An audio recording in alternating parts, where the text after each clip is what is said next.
পড়াশোনা, ভ্রমণ, ব্যবসা সহ বিভিন্ন প্রয়োজনে বাংলাদেশ থেকে প্রতিদিন অসংখ্য মানুষ বিদেশে পাড়ি জমান। বিদেশে যেতে হলে দূতাবাসগুলোতে ভিসা আবেদনের জন্য জমা দিতে হয় নানা ধরনের কাগজপত্র। বিশেষ করে আবেদনকারীদের bank statement, solvency certificate, investment certificate সহ বিভিন্ন আর্থিক দলিল জমা দিতে হয়। তবে এসব নথির তাৎক্ষণিক সত্যতা যাচাইয়ের কার্যকর ব্যবস্থা না থাকায় দূতাবাস ও ভিসা সেন্টারগুলোকে নানা সমস্যার মুখোমুখি হতে হচ্ছে। আর এই সুযোগে কতিপয় এজেন্সি করছে ভুয়া কাগজপত্রের ব্যবসা। শেষ পর্যন্ত তা ক্ষতি করছে বাংলাদেশকে, দেশের ইমেজকে।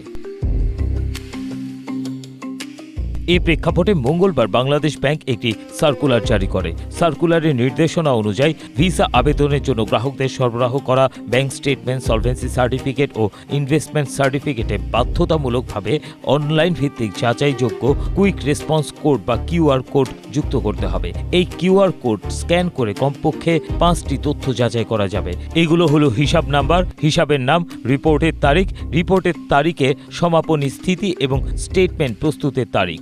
তাছাড়া এই সমস্ত তথ্য অন্তত 6 মাস সংরক্ষণ ও অনলাইনে যাচাইযোগ্য রাখার নির্দেশনা দেওয়া হয়েছে।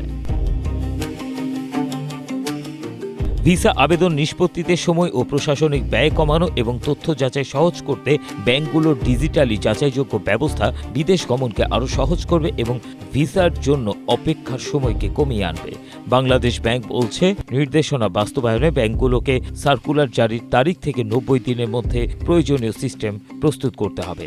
একই সাথে এই ব্যবস্থা চালুর ক্ষেত্রে বিদ্যমান সাইবার নিরাপত্তা ও তথ্য সংরক্ষণ সংক্রান্ত বিধিবিধান যথাযথভাবে অনুসরণ নিশ্চিত করতে হবে।